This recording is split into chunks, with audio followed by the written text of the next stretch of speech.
The Antarctic, so grand, so spectacular, like travelling to another planet. Australia's Antarctic territory is equally as awesome, and we're about to travel there in this flashback episode of Travel Oz, travelling to Mawson's hut in Commonwealth Bay for a wonderful historic story. In this episode of Travel Oz, g'day, welcome, I'm Greg Granger. The Southern Ocean has the power to generate the wildest conditions on Earth, as we've just experienced in a Force 8 gale sailing into Macquarie Island. Now, further south, winds and waves are abating as we prepare to cross into true Antarctic waters. We're crossing this polar front, the Antarctic Convergence, with science guru Dr. Karl Kruszelnicki.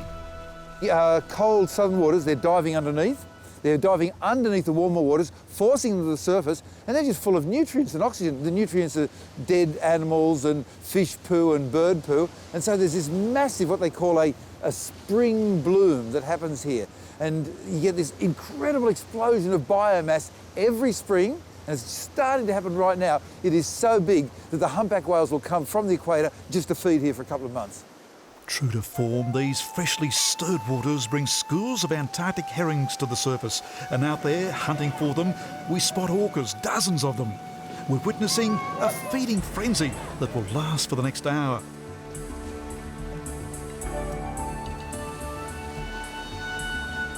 Wave after wave, the orcas surface and dive in unison, a superbly orchestrated attack. Graceful, purposeful, they are indeed formidable predators.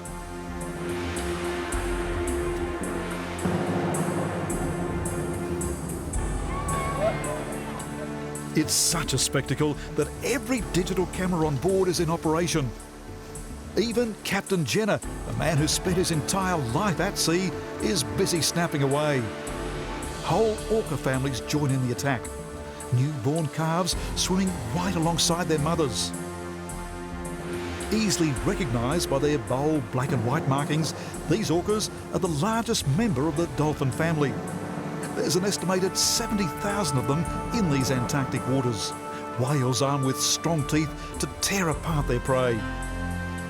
Now, hunting in cooperative groups like this allows them to trap a wide range of marine life, from seals and penguins to other whales. It is a thrilling spectacle. Wolves of the sea hunting together around the bows of the Marina Spittiva.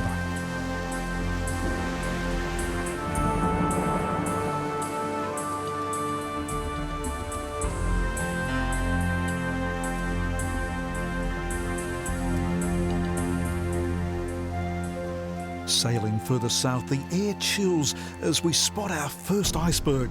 A magnificent slab of tabular ice that's broken off the Antarctic ice shelf and floated north. Hey Fraz, you still get excited when you see a berg? Yeah, sure, the first iceberg is always a very special event. Yeah, it looks pretty impressive, but you have to imagine 80% is underwater, so most of the volume you can't even see. This can flip any time? Well, icebergs of this shape, yeah, they could flip. Usually there's a bit of warning. But yeah, they can flip. They're not as stable as the big tabular icebergs, so that's why the captain keeps quite a fair distance. Another half-day sailing, and our surroundings change yet again. Now we're entering heavy pack ice. Conditions have changed dramatically since we sailed out of Hobart, Tasmania 7 days ago. There's pack ice. We're in the pack ice at last. It's snowing and we have constant light. It's now 3 in the morning. These are the plates of the frozen sea ice that surround the Antarctic in the winter months. Now, in the brief southern summer, that pack ice is beginning to float north and slowly break up. Now, at first, the Marina Spittiva is manoeuvred through breaks in the ice. But as the ice flow gets thicker, it's crunch time. Thank heavens this ship has an ice-strengthened hull.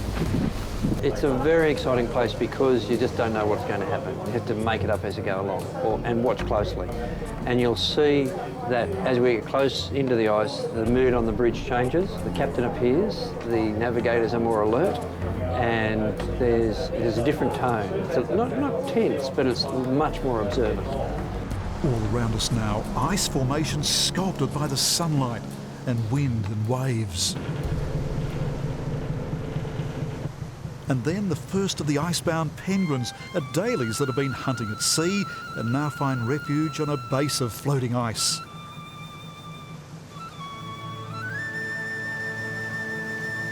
Early explorers in their flimsier wooden ships would have faced much bigger challenges in such pack ice, with many ships trapped for the winter, some being crushed so hard they sank as the pressure of the ice builds.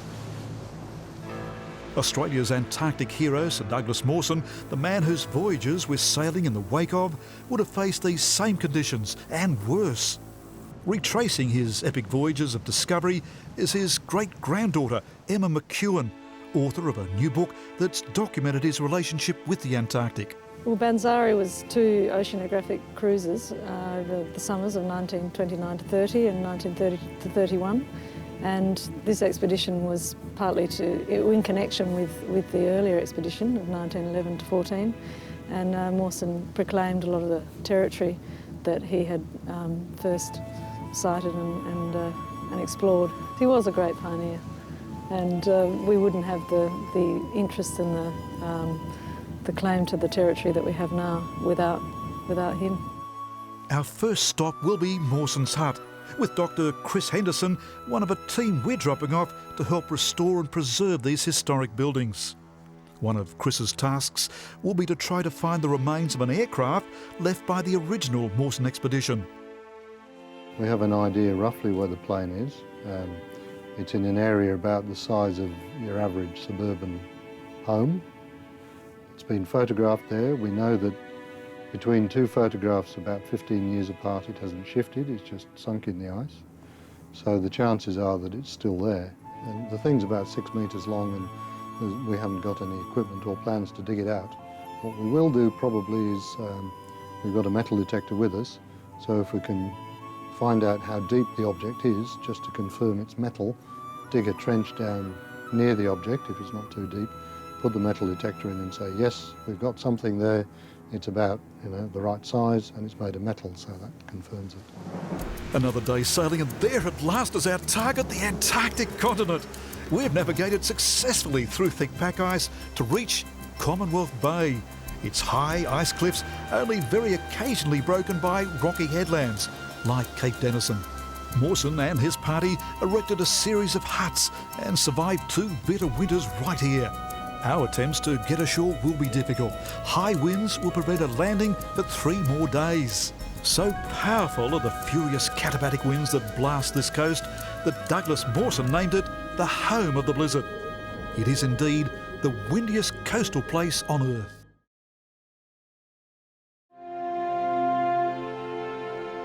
We're coming ashore at exactly the same point the Mawson team did, Cape Denison in Commonwealth Bay. Ahead of us, the birthplace of Australia's Antarctic heritage. Mawson and his men made not only one of the last great voyages of the heroic era, but also by far the most successful in scientific terms. There ahead of us, close to the shoreline, Mawson's hut, still standing strong 100 years after it was erected. The Mawson team had these buildings of Oregon and Baltic pine made in Sydney, then assembled them here. When Mawson and his men sailed into here at Boat Harbour in January 1912, it was important that they quickly built accommodation. And this they did in this prefabricated hut, erecting it for 18 men in just 10 days.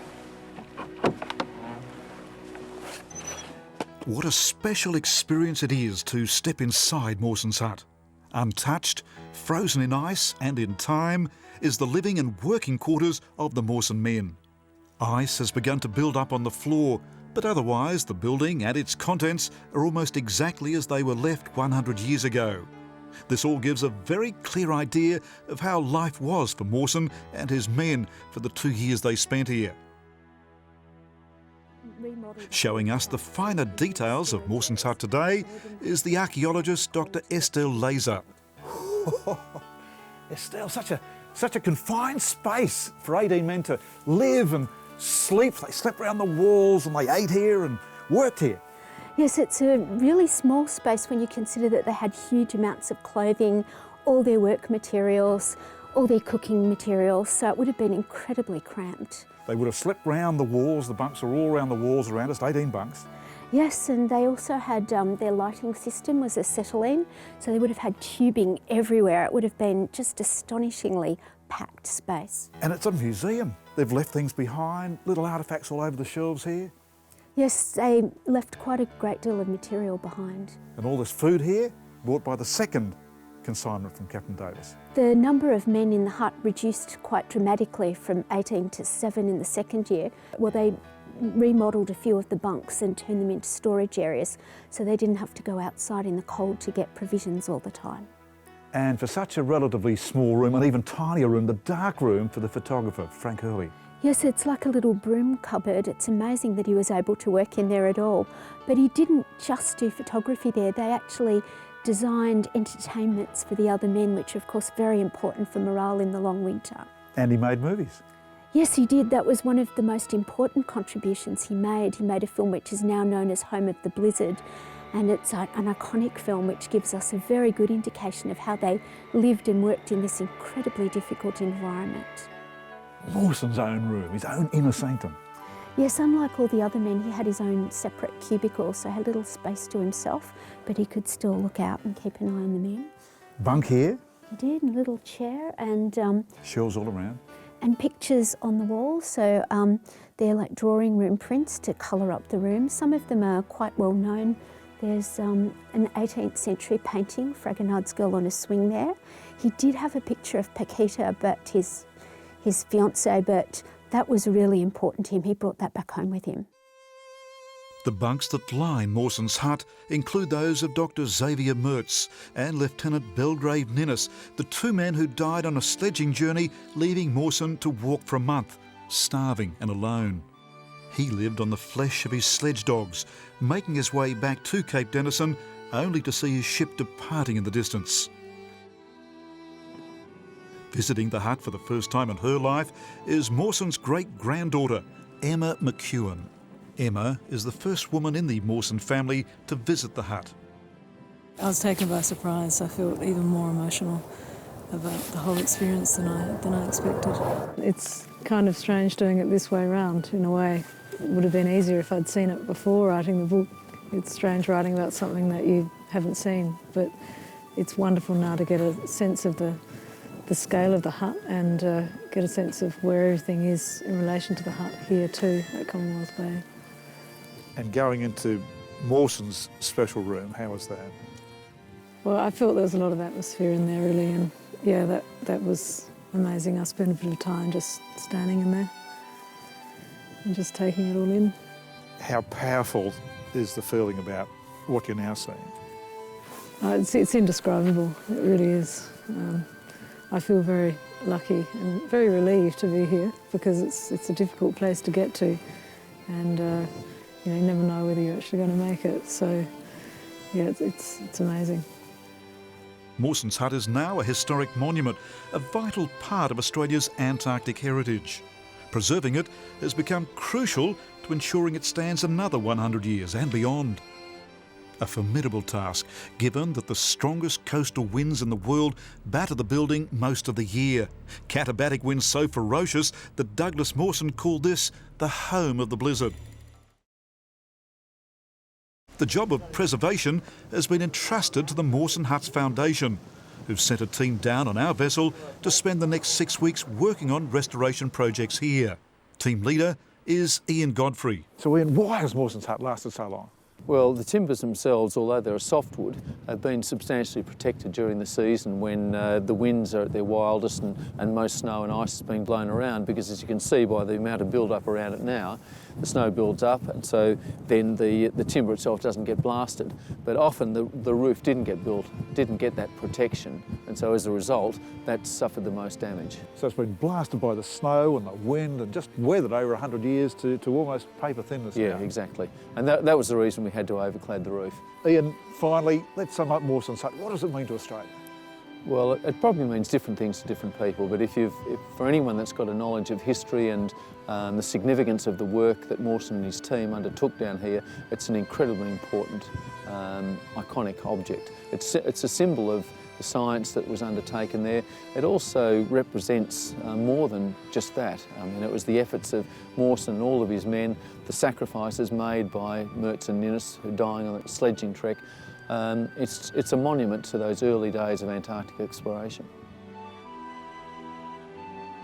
Around the main hut are the remains of other buildings erected at the same time. The magnetograph house contained delicate equipment which measured variations in the Earth's magnetic field near the South Pole. And the transit hut was used as a shelter while taking readings from the stars to determine the exact position of Cape Denison. Overlooking Mawson's huts is the Memorial Cross, erected in 1913 in memory of Mertz and Ninnis. Mawson himself barely survived that fateful trip, an expedition of both disaster and extreme heroism that has made it one of the most legendary polar explorations of all times. One source of food for the Mawson expeditions were the Adelie penguins, those adorable black and white penguins with a distinctive white eye ring. Surrounding Mawson's hut are these rookeries of Adelie penguins. Now, many of these have eggs, others have newly hatched chicks. Adelie rookeries surround Mawson's huts, and seldom a moment passes without a line of Adelies marching in their comical way past the historic buildings.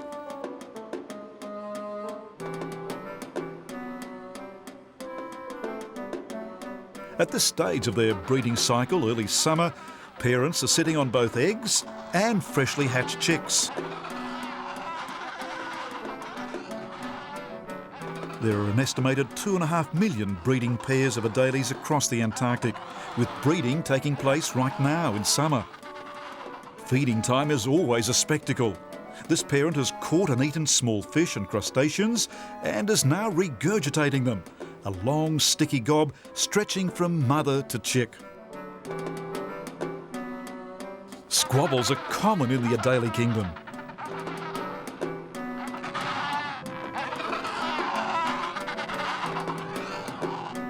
While parents take turns to sit on the nest.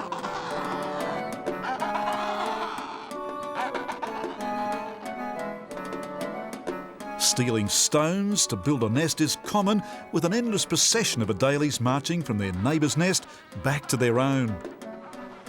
They're gregarious creatures as well, congregating on the water's edge, calling back and forth to birds already in the water, until finally one penguin jumps.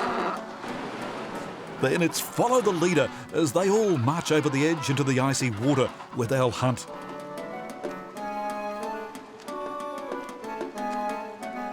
One place they're not familiar with is our rubber inflatable. Now this penguin has jumped out of the water and now finds himself in foreign territory.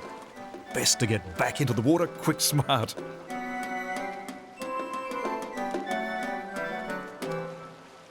Other larger creatures found around Mawson's huts are the Weddell seals. They can weigh as much as 6 men, meaning getting out of the water onto the ice is a cumbersome process.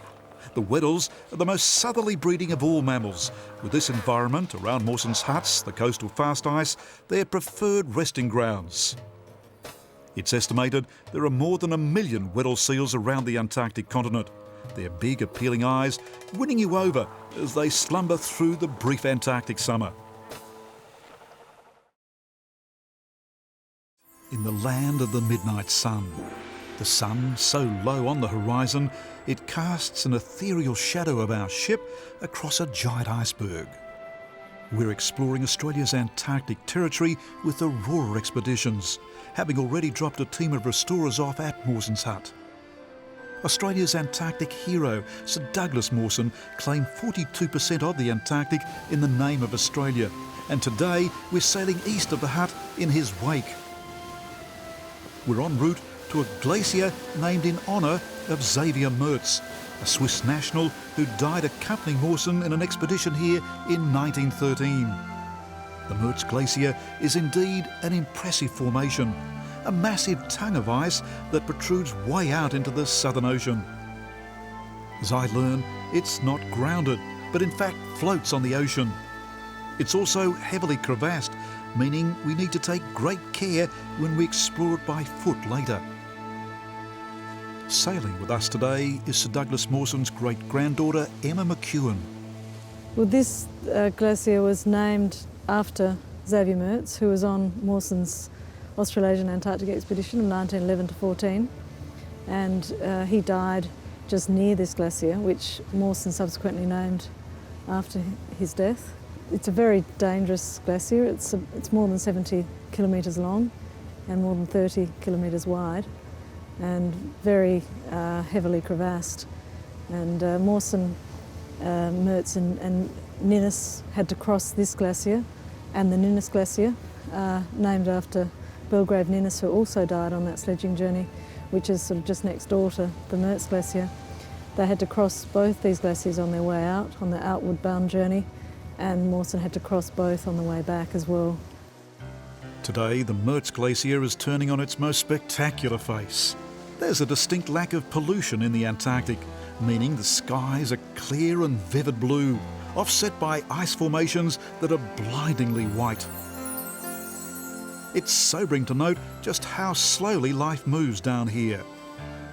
The frozen water from a snowflake that fell 50,000 years ago on the Antarctic continent could have taken all that time to reach the coast. Glaciers like Mertz are slowly being pulled forwards and downwards by gravity, sliding at a rate of around 1 kilometre a year.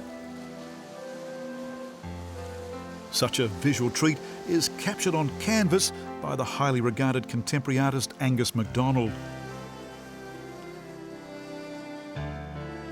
Other passengers take to rubber inflatables to explore the Mertz Glacier even closer. Its waters are littered with thousands of icebergs that are broken off and are slowly being melted and sculpted by the wind and waves.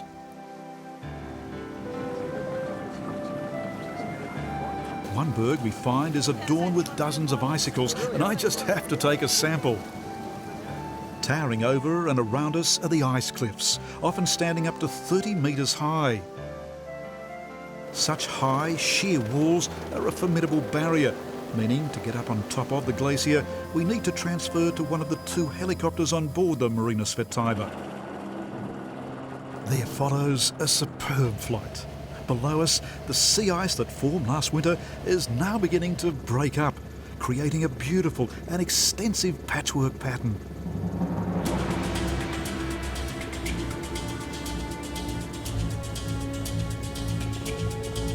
Right now, in midsummer, this sea ice will continue to melt slowly over the next 3 months. But come the falling temperatures of early winter, the sea will begin to freeze over once again. High winds and waves have also created special formations, like this cave in the ice cliff. And then it's up and over the top of the glacier.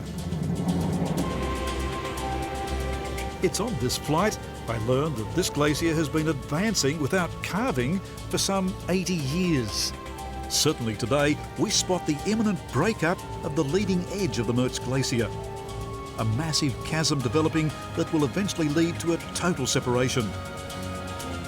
Best to touch down and enjoy the Mertz before it disappears. One man who knows and has experienced the Mertz Glacier many times is Australian Antarctic explorer Greg Mortimer. We're just standing on the end of a 100-kilometre long floating glacier, and that's right there is the end of it, and all this mash is where bergs have broken off the end. About 50 kilometres wide, and it moves up and down on the tide each day. That's right, it's tidal. So we right now are standing on top of this glacier, and in fact, we're moving a metre or 2 depending on that tide. Every day flexing up and down a couple of metres. And then it gets tired of that and breaks off and floats away. This is snow that's fallen up on the polar plateau, and it's taken who knows how long, tens of thousands of years to get to this point. And there may be underneath our feet hundreds of thousands of years old ice. And soon it's destined for the Southern Ocean and to wander off and melt away, you know, over the next decade or so. And Greg, it certainly isn't safe, is it? There'd be crevasses all over here? Yeah, we've chosen a piece here that's crevasse-free, but yes, there are areas on it where it's flexing, which are very heavily crevassed. So you can tell, but experts like Mawson, who fell down many crevasses, wasn't able to.